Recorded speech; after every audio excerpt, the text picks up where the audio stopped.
of blog redesign. I'm hanging out here with Dan King, Chief Awesomeness Officer over at Fistbump, and we are getting ready to chat for about the next hour or so about all of his amazing blog redesign tips that he has for us, so you can take your blog from meh to amazing. So anyway, I am Crystal Stein. I blog over at crystalstein.me if you want to come check me out. And I work with Dan as the marketing coordinator at Fistbump. Oh, there we go. Now it's not just my forehead. Cool. All right. So this is the first of a series that we want to do with Fistbump. And we're going to share a ton of resources with you. Some of them might be affiliate links. So we will include everything that we talk about today in a follow-up email tomorrow. So you won't have to worry about taking a bunch of notes. You can just hang out and enjoy the awesome. If you have questions, and we hope that you do because we're going to leave time at the end for Q&A, you can submit those. If you scroll down on the page that you're on right now, there is a little thing called Chat Roll. If you log in with either Facebook or Twitter, you can type us some questions there, and we will keep track of those throughout the webinar, and we will try to answer as many as we can as we chat. And if we can't get to it, we will go ahead and blog all the answers to it later so you can check those out. And then definitely be sure to stick around to the end because we are going to announce who won the business card design because you guys rocked the sharing of this. It was very cool. And we're going to announce, if you saw, Dan is giving away for Facebook redesign combo deals to go with the look at your blog. So you might win one of those. So you're going to want to hang out and find out how you can do that. So anyway, I'm going to go ahead, turn it over to this guy right here on my right. If that it looks the same on your screen, I don't know. He's on my right, on my screen. We're just going to go. I feel like I'm in the Brady Bunch. All right. All right, Dan, you tell us all about Fistbump and how you got started. Sure, yeah. Thanks, Crystal. Yeah, and this is great. I got to say, first of all, thanks everybody for jumping on. I'm really excited about this because everything I do with Fistbump Media is really, I think, all about what all you guys are doing and stuff too. I've been a blogger. For those of you who don't know me, I've been a blogger for about 7 years. I run several different types of blogs, but my big blog that I've been a big part of for forever is BibleDude.net, which is now not even just a personal blog, but it's kind of a multi-author blog and just a place where a lot of us kind of come together and have some great conversations. But over the years, I've really kind of immersed myself in the technology of blogging and stuff too. Not only just the writing side, but I've professionally worked for a large telecommunications company doing e-learning training. So I've worked a lot with technology and trying to understand and manage technology so that I can help people learn and get the most out of it. So I've really immersed myself in the technology of blogging quite a bit. And what that means is really I've learned a lot about how to do things, how to do technically the things that need to be done. And I think that's really kind of the heart of everything that Fistbump Media is all about, is really helping a lot of other bloggers do the same things. Manage the technology. I don't know a lot of bloggers who got into blogging because they love the technology. So that's kind of where I try to come in and help manage that technology, so that you don't have to. So you can just worry about being awesome. So a big part of that is managing blogs and giving you designs that look great and kind of show off your brand the best. Helping navigate social media space. Is a Facebook page the right thing for what I do, and how do I leverage that and get the most out of that, and even in the publishing. Crystal and I were actually joking a little bit too as well. I have to kind of drop a little. You're totally gonna do it. I've got a new book. Actually, just this week, but even with publishing, I've done some work over the last several years where I've self-published some work, and that's even helped me grow my platform as an author, which has actually helped me then land a book deal with a traditional publisher, which is my Activist Faith book that just came out this week. So I'm here to really try to help you guys navigate the space, deal with the technology, so that you can just worry about the stuff that you're really passionate about, which is the writing and the things that you actually write about. So yeah, I love it, and glad you guys are here. Glad I can help be a resource for you, whatever your needs might be. That's awesome. I know a bunch of us had a long Twitter conversation yesterday about Google Analytics, and this is exactly the kind of thing that you would totally take over for us, because we're like, we don't even know where to put this thing. Do we need HTML? I was like, Dan would know this. He would be able to fix it all for us. So, all right. So obviously we're at the Fist Bump School of Blog Redesign right now, which is all about awesome blog redesign. And Dan, I kind of feel like we should have given a prize for who can count how many times we say the word awesome in this webinar, because it's going to be a lot. So I know that with your experience and what you do, you have a bunch of ideas on what makes a website look amazing. And since I'm a blogger who is actually still on Blogger, I know, why should I even think about redesigning my site? Well, that's a great question. And I think when it comes to redesigning your site, there's a lot of reasons why you might want to do that.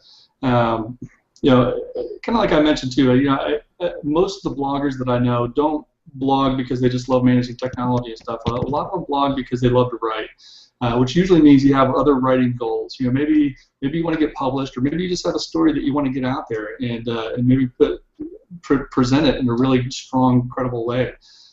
So the blog redesign stuff can really help you improve your image and make sure that you're getting your best foot out there when you're trying to communicate what your message is. As far as you mentioned Blogger, I'm a big WordPress guy. I always have been. I think my original blogs, I got to say, were on Blogger, but I did quickly migrate over to WordPress before too long. But really, any of the platforms can help meet your goals. Because I do have a strong WordPress background, I do focus a lot on that. I think there's some capabilities there that you can do that you can't really do anywhere else. And yeah, it's just. But in either place, there are certainly some key elements and stuff that really apply no matter what you're doing to help you put your best foot forward and make your best presentation of who you are, whatever your goals are and stuff. And yeah, that's some of the things we'll talk about today is kind of dig in. And some of the things I think we'll even talk about today, I probably want to do some full sessions just on those things. Talk about like email subscribers and stuff, which will kind of scratch the surface of a little bit. But definitely there's enough space there to really have its own focus. So. Yeah. Well, I think the thing that I love is that what we're talking about is going to apply to any platform. So whether or not you're on WordPress or your Blogger, you're going to find ways that you can apply the tips and the advice that you're going to have. And I know I've even already done a couple of the things that I know we're going to talk about on my own site, because I'm like, oh, look, I can do that too. So let's start big. Let's just start at the beginning and talk about the themes and templates and how do I find the right one? Dan, help me. There's too many options. How do I start? What do I do? Yeah, and that's a great question. I think that's really kind of the foundation of any kind of blog redesign project is really finding the right layout, the right theme or template. In WordPress, it's going to be a theme. Blogger, it's going to be a template. As you're searching around, really, I think the first question you have to ask yourself is, what are your goals? Is this a personal blog? Do you want it to be more of a magazine style kind of thing? Is it for a book that you have out? There are really great blogs that are really just focused just on one author's book project, for example. Maybe a specific author page. Maybe if you're an artist and want to display some kind of portfolio. Really, I think that's kind of the core of where to start when you're thinking about good blog redesign. And that will determine what kind of theme or template that you need to have. Again, I'm gonna actually do some screen sharing. I'm gonna show some examples here real quick too. But there are even some great tools, and this one tool in particular is more of a WordPress-based tool. And let's see, I'll go full screen here, start my screen share. But this is a WordPress-based tool, but they're really, you can Google search for Blogger templates and stuff like that as well too. But as you see, this is a site called ThemeScroller, themescroller.com. It's one of the resources I want to kind of share out there, especially for you WordPress type folks and stuff, that allows you to kind of just scroll through one of those never-ending kind of Pinterest style, never-ending pages of different themes that are available to you. One of the things I love about this site is it's pulling themes actually from a lot of different resources. You can even filter it a little bit to say, hey, I'm looking for certain colors, certain types of categories. Like I said, maybe I'm looking for a magazine style theme. So I could filter out and give you just those. Different marketplaces may make a difference to you or not. Number of columns. Free themes versus paid themes. And there's definitely some advantages to going free versus paid and stuff like that as well too. Usually with the paid themes, you're going to get more features and stuff as well as compared to a free theme. But there are a lot of great free themes out there as well too. And I'm going to talk about one other piece in here in a second as well too. But you see, I just actually filtered out magazine-style themes and really a lot of different choices and stuff. So a couple of things that you really want to look for then. Once you've decided the type of goals that you have, that's going to really drive the type of theme. Beyond that, you're looking really kind of for key structure. A lot of the things within a theme can be very customized, obviously. So, you're customizing your header and stuff. So, when I look at some of these themes here that just have kind of plain text headers, definitely use images in a lot of those places to drive a much more visual look that you're shooting for. So the biggest thing when you're scratching that out, you've kind of determined the basic kind of format. Maybe I'll switch over to portfolio instead of a magazine, so I can show off my art portfolio.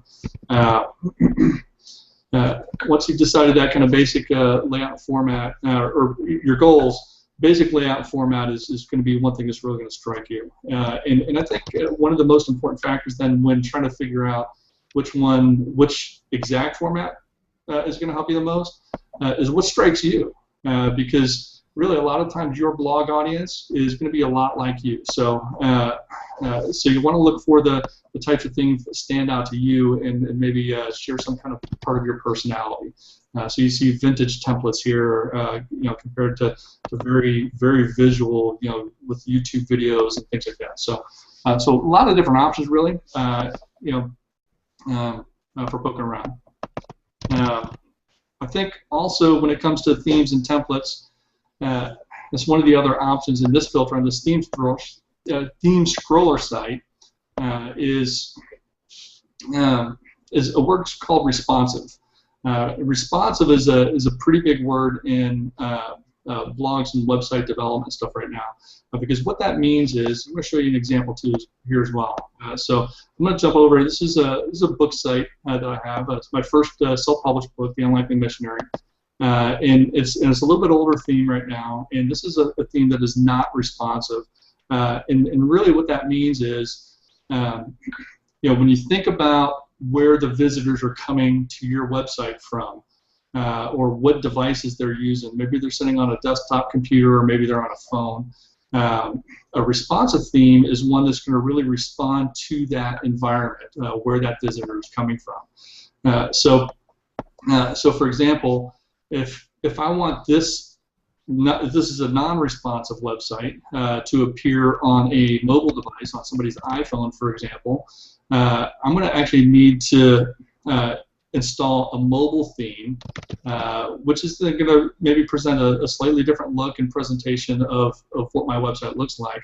Otherwise, this is what's going to happen. When I change the size of the website viewing area, the website doesn't change with it. It still stays wide, so I'm having to scroll up and down and sideways to get all of the information that's on there.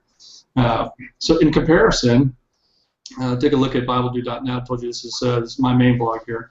The theme that we're using for BibleDude is a responsive theme. And this will even happen within a browser and stuff. But basically what it does is it's going to change based on where how much space the user has on where they're coming from. So on a tablet, it might be a little bit wider like this, and you see how the whole thing just simply resizes and responds based on what we see there.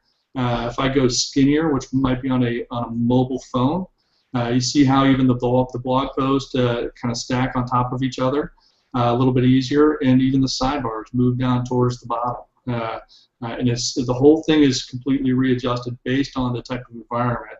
Well, one of the great things about this is that it gives the user the same website experience, no matter where they're coming from, what device they're coming from, without having to switch to a mobile type theme and stuff like that. So, so one of the things I see in a lot of blogger themes as well too is that they are very responsive like that. So, cool. Awesome. Give me a second to come back on screen here. There we go. Yeah, I love that you just explained responsive to me, because I had no idea that had anything to do with how it resizes automatically. I was like, okay, so it's interactive, or the site responds to me, or I get a live chat that I didn't know. So that is awesome. Yeah, that is amazing. Yeah, and I got to say too, how important that is, because, and you mentioned Google Analytics. When I study the sites that I work with, and typically when I see traffic coming from like a Facebook, for example, one of the things that I see is usually about half of that Facebook traffic is coming from a mobile Facebook, which means they're accessing it from some kind of mobile device and coming over to the site. And then typically with a lot of sites, I see much lower average pages per visit, much lower average time on website and stuff like that too when they're hitting that from a mobile device, because that means that the website that they're landing on may not be as friendly to mobile as maybe a responsive type thing may be. So yes, it's definitely something to consider, because we may be losing some quality of visitors by not considering that mobile experience more. Yeah, no, that's great. Okay, so we've talked about theme and we talked about why we should think about redesigning, but after we pick the theme, what do we put on our page? How many pages do we have? Do I have to have an about me, or does the little thing in the sidebar work? How many is too many, Dan? Help me out, because I've seen a lot. I've seen like crazy number of pages, and I've seen none. So is there a best practice? Yeah, there is, and there are definitely some things to think about when you're thinking about the pages that you feature on your website. And part of this is a trainer of me as well too. So I kind of throw this out to the crowd as well. Feel free to drop in the chat pod. What kind of pages do you think are important to have on your blog? So if anybody has any thoughts on pages they think are important, feel free to drop those, and maybe we can kind of talk about a couple of those for a second as well too. But when I think about pages, there's obviously one page that I think is probably the single most important page that you can put on your website, and that's your about page. With an about page, that's really your opportunity to kind of set an initial connection with who your reader might be. You want to talk about things like who you are. Maybe it's just a personal testimony, or just a little bit about your life and what you do for a living, or don't do for a living, or whatever. But talk a little bit about who you are. You want to share things about how people can connect with you. What are your social media profiles? How do you want them to contact you if they need to get in touch? It's also a great place to highlight some of the best stuff that you've written. If you look over the history and course of your blog, maybe you have some blog posts that have really stood out and maybe meant a lot to you, define who you are, or maybe there's some stuff that's just been really popular and resonated with a lot of your readers. That's stuff that you can highlight on your About page and stuff too, which also kind of gets people jumping around your website a little bit to kind of understand a little bit more about who you are.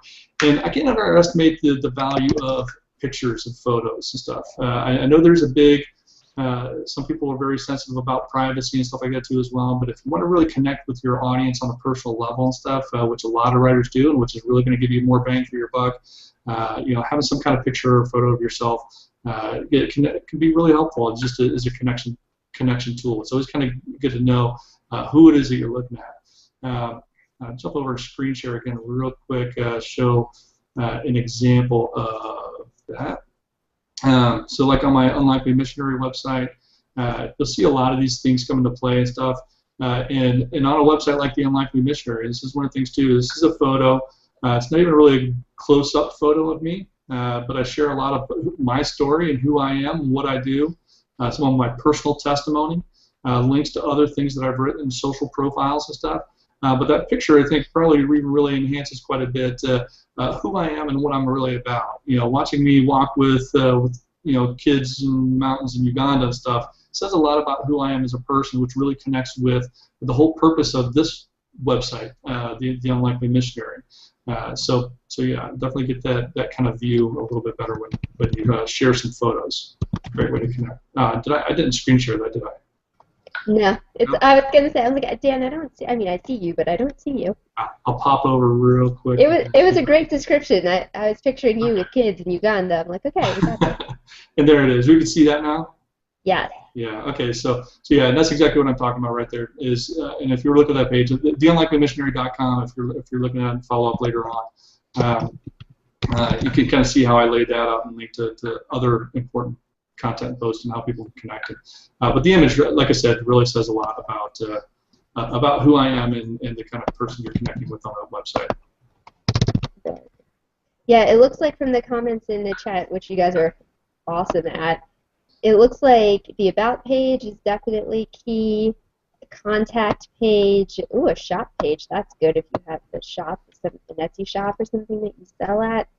Yeah. Most visited post, the disclaimer page. Yes, all those fantastic new rules. I have one now that I just lumped everything into where it's like, hi, this might be an affiliate link. Here's my disclaimer. Oh yeah, those are all great pages. And I think the shop page, I think any resources that you may have. If you go to the Bible Dude website, BibleDude.net, you'll see a page for books where we're starting to highlight more of the books and stuff that we're working with more often, things that we're writing and publishing and stuff like that too, that people are involved with it. So yeah, that's definitely, I think, a big important page. One of the other big things too, and this is one thing I think a lot of people don't really think about, is even special kind of keyword focused landing pages. And this is one of the things, I know a lot of people get a lot of traffic from social stuff and everything as well. But I really try to think quite a bit about search engine optimization stuff and how can I create a page that's really just kind of geared towards search engine people. You know what I'm saying? What kind of stuff do I want people to discover my website by using keywords and stuff like that as well too? And it might be a page that has some cool images. I love using images. I don't think I've ever done a blog post that didn't have an image in it somehow. Have a cool images, links to important posts that might be around a specific theme or content or something like that too as well. But yeah, special keyword-focused landing pages like that can help quite a bit. And you also mentioned, Crystal, too, number, and that's one thing I would say is really important when you're thinking about what you're doing with the blog redesign is the number of pages you're trying to feature. I see, and I've checked out a lot of people's blogs even who've registered for this event prior to them coming in, and I see quite a few out there that have got 50 different pages, everything, and I've seen some people that don't have a single page anywhere. And we talk about that About page. I think an About page should be something that's featured in that top nav menu somewhere on the blog to let people know who you are. And I'll talk about sidebar in a second too as well and how that relates. But yeah, I think a good kind of starting point is when you're talking top navigation level pages. I typically don't like to see more than about 3 or 4 options across the top menu. And if you have more stuff that needs to dig in deeper, maybe use submenus. It could be very easy to drop a contact page and a submenu underneath your About page menu in the top nav bar, that kind of thing. Yeah. Well, and I know, okay, for those of you who are a blogger, because somebody did ask where to find this on WordPress, and Dan, maybe you can tell them, but to add a page when you're on Blogger is super easy. You just log in, hit the little drop down right beside the pencil where you start to write your post, and you click on pages, and then you just click add new page, and then you just make it whatever you want, and you can reorder them however they need to appear at the top of your page. Easy, simple. I know how to do that. I don't know how to tell them how to find it on WordPress, though. Yeah, and WordPress is pretty much the same thing. When you're logged into your dashboard in WordPress, there's a whole a post section, but there's also a pages section. You can add a new page pretty simply that way, and you build it essentially the same exact way you build a post. But it's not going to kind of run out in your RSS feed and stuff like that as well too. It's going to be more of the static kind of back end piece that looks and functions like a post, but it's not going to be in your stream like a blog post will. Right. Awesome. Okay, well, you mentioned that you were going to talk about sidebars, because the stuff on the sidebar is just as crazy to me as the pages. So I've seen sites with one sidebar, no sidebars, two sidebars, sometimes like sidebar thing at the bottom. Like, what is there a best way to get the information out there? Because some of us advertise on our sites, and some of us, want to support, book launches and things like that, or we want to have our social media stuff over there. What should be there? Is there a good place to move some of that stuff if it shouldn't be there? Help me out. Just help. Because mine, I change it every other month because I'm like, I don't know what I'm supposed to do right now. Yeah, that's a great question. And I think when you go out and you're working on a redesign of your blog, and you find a great new theme or template, depending on the platform you're using, the sidebar is still one of the things that can really make or break the whole website redesign effort that you're working on.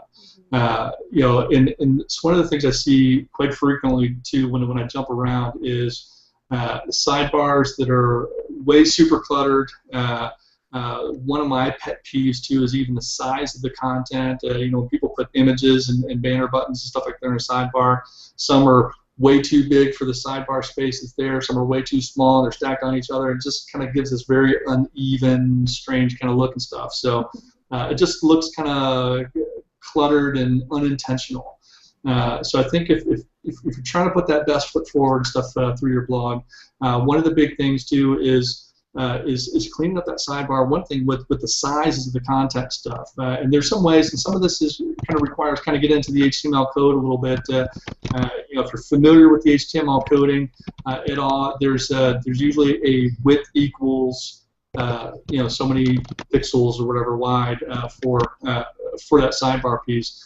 And that's a great way to change that. If it's something you're not comfortable with, ask me. I can help figure out that code and stuff too. But I think the first thing you need to think about is what's going to be most helpful to your readers. There are going to be some key elements that you need to have in your sidebar. And again, even popping around on some of the people's websites who've registered for this ahead of time, I've seen some that don't have social connection buttons and links in their sidebar. Some that don't have a way to subscribe to email or whatever. And we'll talk about email subscription and stuff like that in a little more detail in a minute.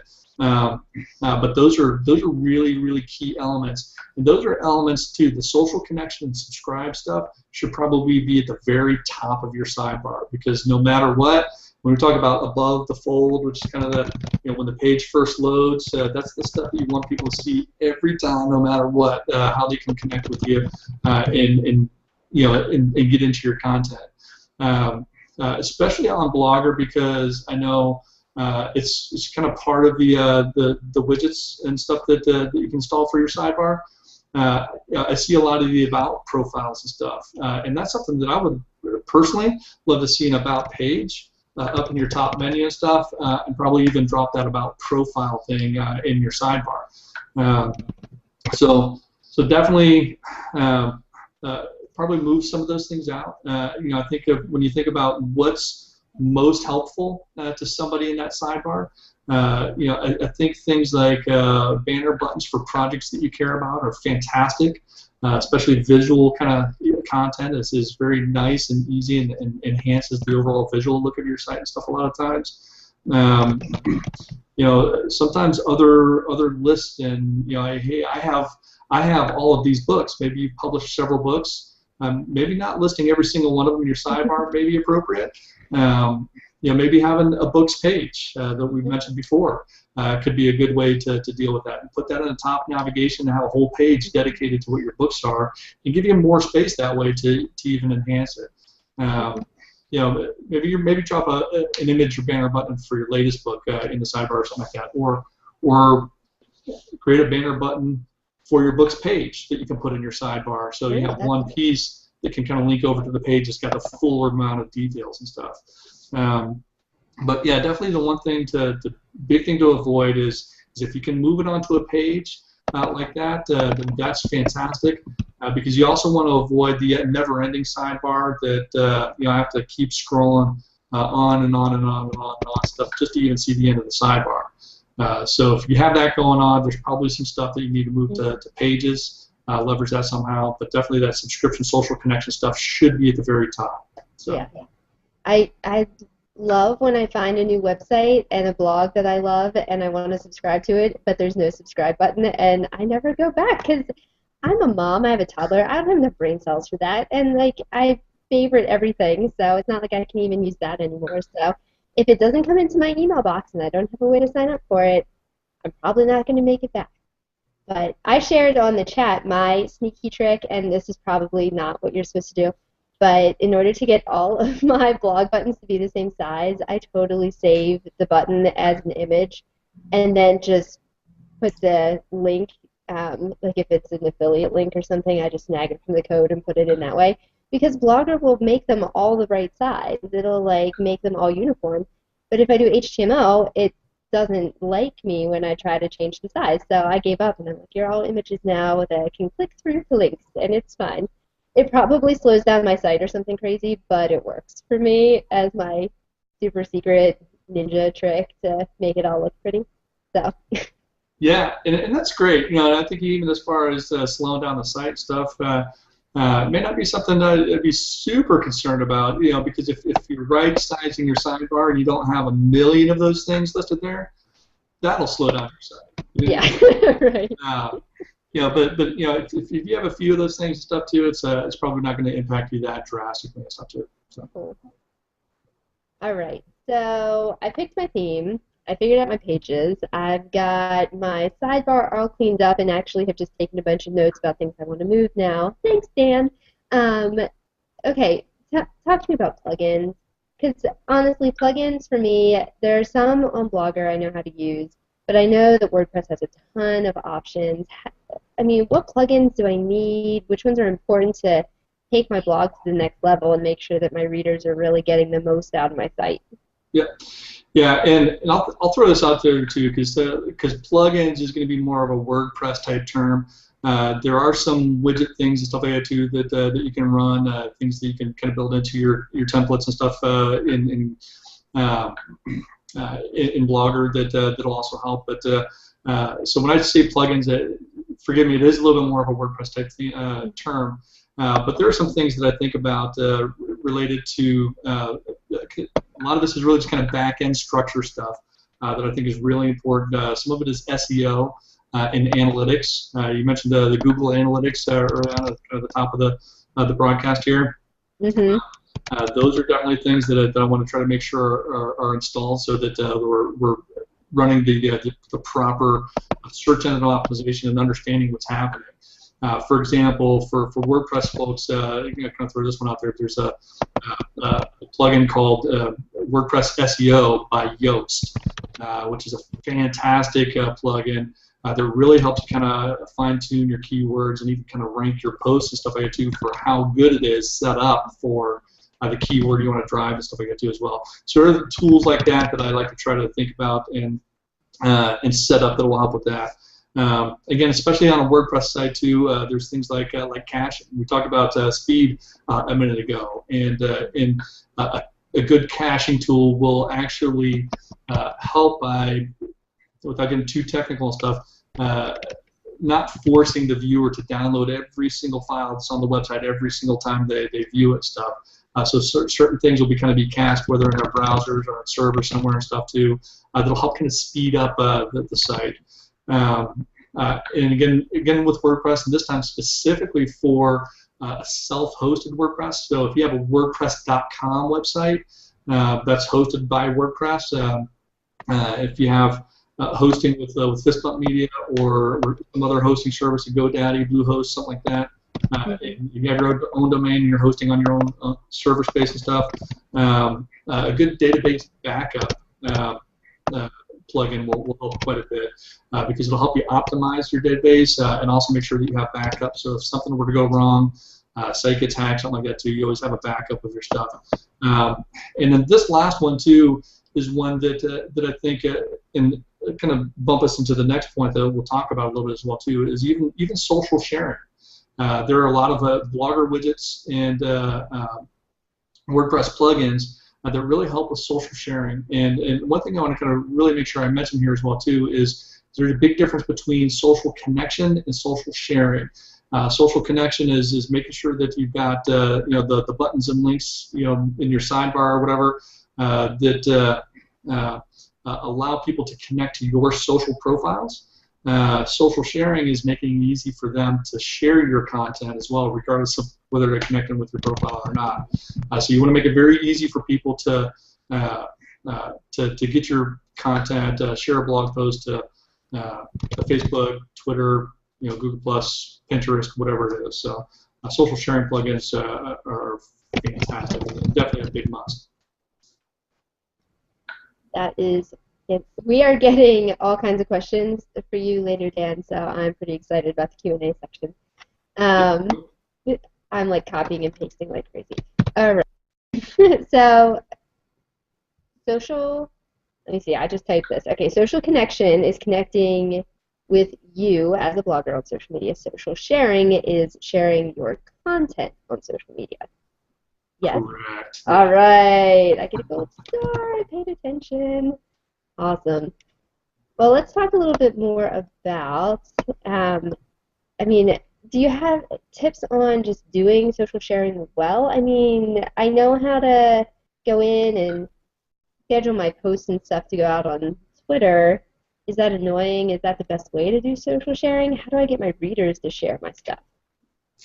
Yeah, and that's great. And this is a big thing too. I always look at when I'm doing a blog redesign is how friendly is the site for social sharing, because I think making it friendly for social sharing is probably way more important than even connecting with your social profiles.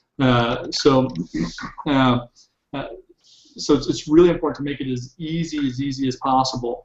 One of the ways that we see that kind of stuff happening, and I'm going to let's see.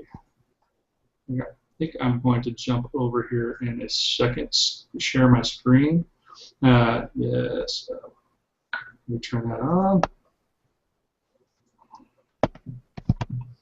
All right. So one way is the buttons you see in the post. Again, there are different kinds of plugins and things like that too, and widgets within Blogger and everything too that allow you to add the social sharing options and stuff like that too within the post. A lot of times you'll have buttons like this, your like, your tweet, pin buttons, maybe some other sharing options and stuff like that as well too. Just really in line with the post. You can put them at the top, at the bottom of the post, or both places. Typically, the studies research shows that when you have those kinds of buttons in line with your posts and stuff, they are usually clicked on more often when they're at the top of the page. So if you want to have those kind of inline buttons, that's probably a good place to have them. Just the simple small, doesn't have to be a big thing, near the top of the page. Because I think typically what will happen is that people will come visit a blog post. Maybe even if they don't even read the whole thing, they know they like what you write, they like what you're writing about. You even see the first paragraph. Go ahead and just click on like right away. Don't even wait to the end. So you want to make that very visible and easy for them to see. But that's really that's one option for how you put social sharing and stuff out there as well too. This gets a little bit trickier, I think, sometimes in Blogger. It's possible though, but I know there's some easy plugins for this in WordPress. One I like is called DigDig.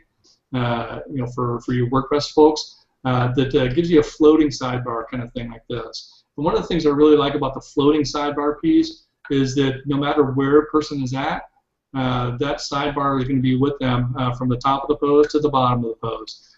They can click on their like, their tweet, whatever it is they want to do and stuff, no matter where they're at. It's very visible, easy to see, easy to get to, and it doesn't ever go way out of the view.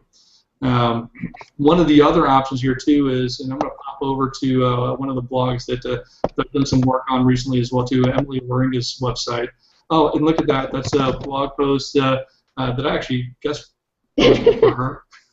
Look at that. If you haven't read it yet, How to Raise Your Children Have an Activist Faith, about an awesome book that some people may be buying right now. But we've got this big thing too as well. And this is a piece that it's built into the code and stuff like that too within the template. That just goes at the bottom of every single post. And I want to talk about one of the other things here in a second as well too that you see. But she's got it's a big block to make it very, very visible at the bottom of the post. And just really thank people for sharing this. You're encouraging them to say, hey, please go share this. It's not just a like button, but it's a hey, let's get this out there and push this to Facebook, Twitter, wherever else you want to get it to. Cool. Okay, so it sounds like there was some conversation over in the chat box about the best place to put the social sharing buttons, and your feeling is better at the top of the post. That way, it's just right there and ready in case somebody just skims a little bit and decides to share. They don't have to read the whole thing. And you're sharing the screen, and I'm on here 4 times. There we go. Wait, stop sharing your screen. Is that you? Pausing. Stop sharing my screen. There we go. Okay. Okay. I was like, why are there 8 of me? Okay. Cool. Yeah, and I think when I'm building my own stuff, the number one option I'm going to go with is probably the floating sidebar piece. I think that's probably going to be the best option because like I said, it never becomes invisible from the page. So anytime somebody decides that they like it, they want to share it, the buttons are right there on the side. But yeah, if you're going to put this stuff, small buttons in the page somewhere at the top of the post is statistically gets more clicks than when it's at the bottom. If you do something at the bottom, I like the big kind of call out like we've done on Emily's site that she likes there. So. Okay, got it. Yeah, I love the floating connect thing because sometimes I forget to go back up and click things, or I forget to scroll all the way to the bottom and click it, or I just forget to click through. So if it's right there in front of me, I think that's really helpful. Okay, so we've talked social sharing, but how do we get our readership to grow? I mean, do we do a newsletter? What's that last piece that you want to talk about to really help grow, to sort of put the best foot forward and make sure all of our T's are crossed and I's are dotted? Yeah, and that's great. And this is one of the other things that I think really makes or breaks a blog audience, and it really helps it grow. I've been reading another great book recently too as well, and we could share a link in some of the follow-up here to everybody who's registered. But it's by a guy named Tim Grohl called Your First 1,000 Copies. And the whole book is about publishing. Like in the last year, 5 of his clients or something like that have hit New York Times bestseller list and stuff. But really fantastic book to help you kind of understand your connection with your audience and kind of growing that platform and stuff.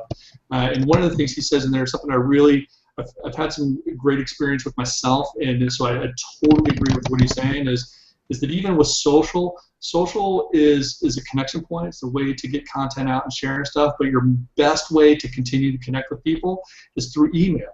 And it really seems kind of funny and counterintuitive sometimes because in this world of social connection and stuff like that too, email seems almost kind of passé. But still, over and over again, it's the one thing that drives more results than anything else. I also know too that whether it's Blogger or WordPress, this is really not specific to a platform.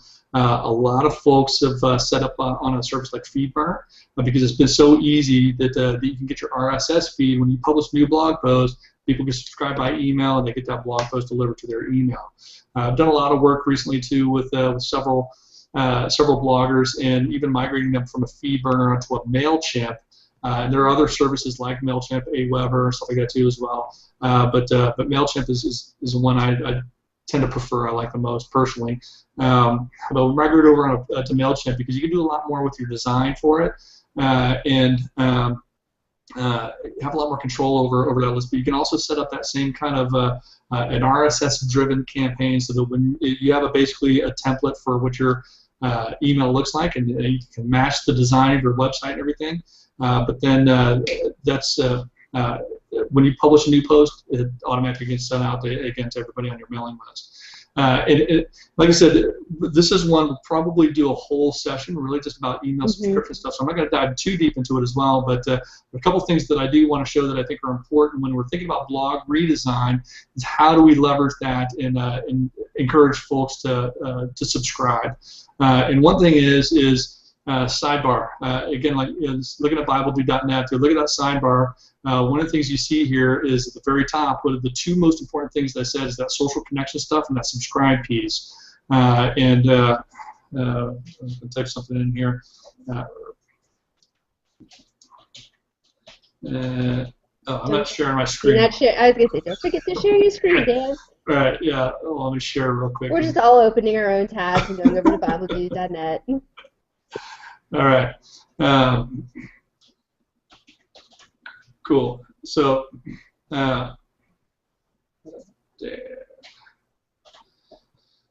so yeah, one of the things you see here is subscribe. That's going to open up a new window. I didn't get the right information in here and stuff. So, so even with a MailChimp type service, I can do things like this, where I can offer a free download of an ebook or something like that to people who subscribe. Give them options for how they want to subscribe to my site and stuff as well too.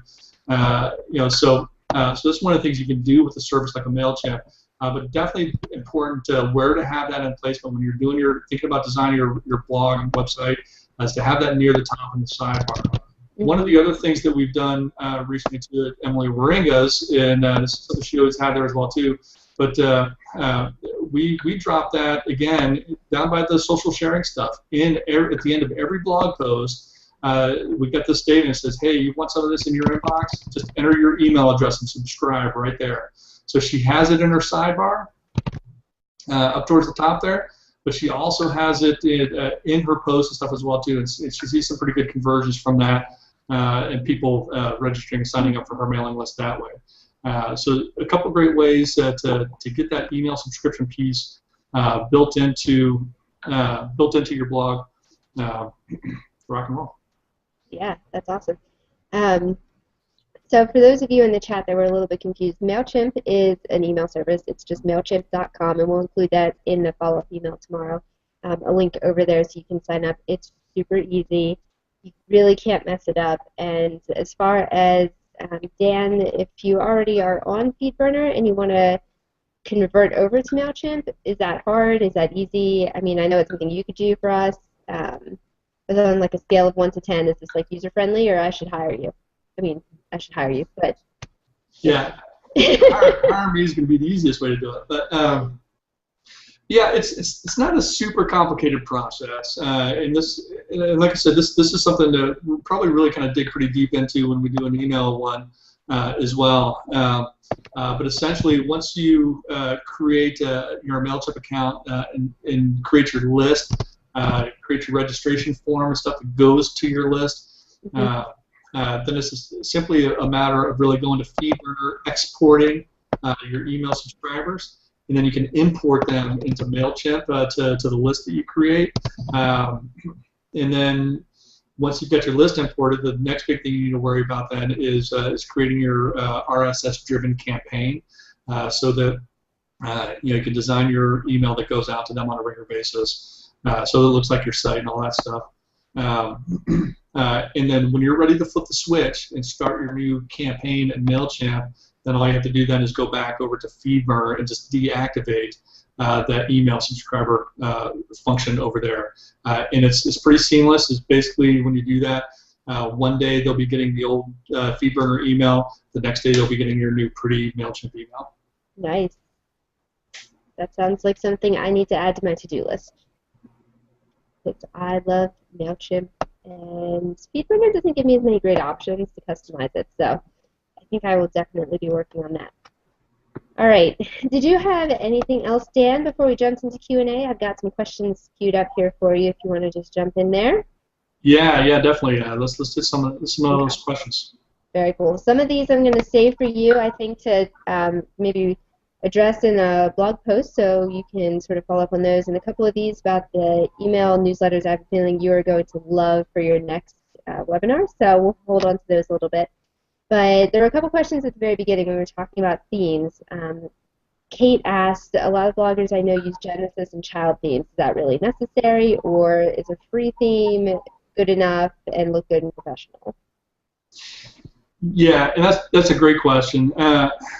Genesis is great. I'm not going to knock that at all and stuff. I know a lot of people swear by it, but I think most of the people that swear by it that I know are also affiliates for the program stuff too, and make a lot of money by people then clicking over and buying that stuff too. So, so that's one thing I think always kind of take with a grain of salt. There are big differences in themes though, and you know, I use a lot of elegant themes. You know, I think they provide some great functionality and stuff, and you know, pretty strong as far as the site speed and functionality and things like that. They're also developing a lot of the cool responsive themes and stuff that I'm looking for as well these days. So and kind of to the point about free versus premium, you can find some good free themes out there. Typically, with a free theme, there may be two versions of that theme, a free version and a premium version. The premium version is going to give you a lot more control, bells and whistles and stuff like that. You know, so it may really kind of depend on the amount of work that you want to do. And really speaking more from a WordPress background stuff, even a premium theme, you can find a lot of really good premium themes for 30, 40, 50 bucks, you know, so it's, I mean, it's not going to break the bank to go premium, and you can really get some nice functionality and stuff out of it in design as well. Very good. Okay. Now someone else just asked, and I think this is actually a really good question since we just have a few minutes left, but if you choose to redesign your blog, if I go with you and we just do a complete redesign, do I shut my site down for a day or two until everything's ready to go? How does that work? Do people just show up the next day and it looks awesome, or what's the process there? Yeah, that's a great question, and there's a few ways that we can do it. It really depends on how big the change needs to be, and you know, how long it's going to take to do a lot of the process and stuff. Typically, if we're swapping a theme and changing out a few things and stuff, and not doing a major structural overhaul of everything that's on your site, typically we could swap the theme, and I mean, within a few minutes I can have a few things tweaked around and in place and stuff too, so that really you're just going to do it live on the fly almost. Because then some of the other restructuring, if we're moving content to pages and stuff, can either be done before or after an actual theme switch. There may be a period of 5-10 minutes or something like that in between where a few things may look a little messed up. Sidebar isn't exactly right once we switch a theme or something like that too as well. So, but even with that, typically, even if we flip the switch on the theme, trying to work a few things out, it's not working exactly right, we can usually flip it back pretty quickly to the old theme if we feel like, oops, this is going to take a little bit more work than we thought. So a lot of times I do those just really kind of on the fly, knock out the big pieces of the switch within a few minutes. There's some pre-work and some after work that needs to be done, but we usually do them pretty live. Okay. And it doesn't matter, does it, for you? I mean, if you want to jump in and work on a site that was designed by somebody else to make some tweaks or redesign it, you can do that, right? That's no problem to jump in and do that. No problem. No problem. There you go, Diane. No problem. Answered her question for her. All right. Let's do one more question here because I think we have just about 4 minutes left, and then we'll wrap up because we don't want to keep you guys here too long. But let's talk about where was my great question I was going to ask? Oh, pop-ups, Dan. How do you feel about pop-ups? The subscribe now Is it a yes? Is it a no? Is it a hate it? Don't ever do it? What do you think? No, I think for me it's a love-hate thing.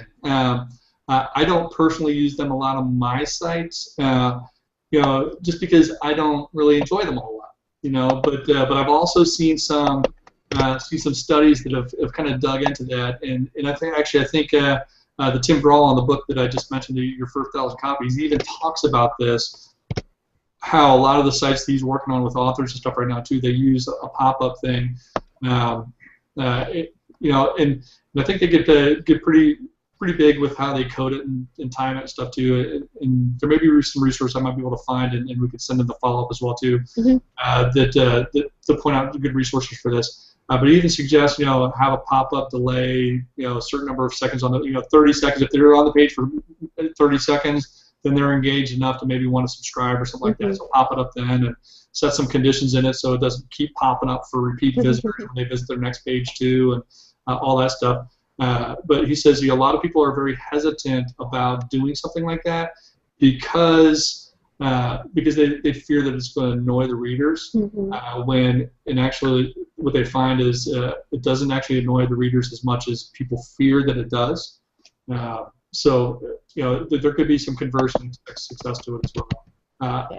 Personally, I don't know that it's completely necessary all the time. I think if you do it right at the sidebar, maybe bottom of a post, stuff like that, you'll get your conversion on that. But yeah, it could be done, and then there's some thinking and kind of science behind doing that well. So. Yeah, very cool. I've seen them done really well, and usually the ones I like most are the ones that just know me enough to not pop back up after I close it. So, and I do like the delay. I think that's a nice feature. Sent to everybody who's in the chat, I sent you the link to the details on the different blog makeover packages that Dan offers. And so, Dan, I think now's a good time. We've got just a few minutes left. Let me go ahead. I will announce the winner of our business card package, which is awesome, for sharing that you were attending. You guys shared all over Twitter and Google Plus and Facebook and Pinterest. It was fantastic. And Tanya Solomons, who I know is not actually on here right now because she is on her last day of work before becoming a full-time student. Chase the dream, girl. She won the business card package, so we will be in touch with her. But, Dan, you have some other special, exciting information for us, don't you? Yeah, absolutely. And I'll say this before I even share that part as well too, is really a lot of my hope with doing these kinds of things is to be helpful. For some of you guys that know me, I see Diane out there as well. I think she knows this about me as well too. Is I want to be helpful. I want to be a resource and stuff. So if I can help share information that helps you out and succeed on your own, that is awesome. That's exactly what I want to be here for. If I can answer questions, follow up, anything like that too, let me know. I'm always happy to do that. But when we're thinking about blog redesign stuff too, if there's stuff that you want to do, you don't feel confident doing it yourself, then it's definitely something that I can help with. And we've got a few different packages and stuff like that as well too that we offer. But one of the things, and Crystal shared the link as well too and there's a big button that says "Help My Blog Needs a Makeover" right under the video on this page. That'll take you to kind of a sign-up form. But even the text next to that says "Learn more about our blog makeover packages." We've got a page on the website, and you can click on any of those links. We'll open it in a new window, so it won't bump you out of the session. But with the blog makeover packages, we have a few different packages that we try to highlight that we can do. Really kind of try to meet different budgets. A refined package, which is really just kind of quick theme update, sidebar cleanup, thing like that. We've got a refresh that's going to give you a little bit more. We're gonna kind of review and dig in and optimize certain plugins and social sharing and do a page analysis and design with you and stuff, especially on an about page, and a bigger revamp package, which is really going to be kind of more the extreme makeover kind of piece and stuff. But with those, I want to offer a special really to any of the viewers who are watching, and really, if you decide you need some help and you want to check that out, I'm going to give a Facebook page makeover as well away to the first 5 people that sign up and go for any one of those packages stuff. The package you go for doesn't matter. Just any one of them. If you want to hire me to help you out with that, I will take the first 5 that register with me and get that going. We'll get a free Facebook page makeover as well too. And that's something too that typically I'll charge about $50 or so too if I do a quick Facebook page makeover to go along with any of these packages. So $50 value for free. Free. That's fantastic because I never know what to do with my Facebook page, so we can definitely talk about that, Dan. I think that is all that we had. We've got a bunch of questions I know we didn't get to. You guys were fantastic in the chat interacting with us. We had such a fun time with you. Don't forget, the video is going to be available, so you can watch it again, share it with a friend, bring them over for coffee and dessert. You can watch as many times as you want. It'll be cool. So we'll be sure to send out the link for that. We'll send out all of the resources and the pages Dan used as examples, so you can check those out again. And we'll make sure you have the links to the different blog redesign packages because we would love to be able to help you with those and talk about how we can help you guys get to the next level and be even more awesome than you already are. So, Dan, unless you've got anything else, I say it's a wrap. Awesome. Thank you, guys. All right. Fist bump, everybody. Woo. See you guys. All right.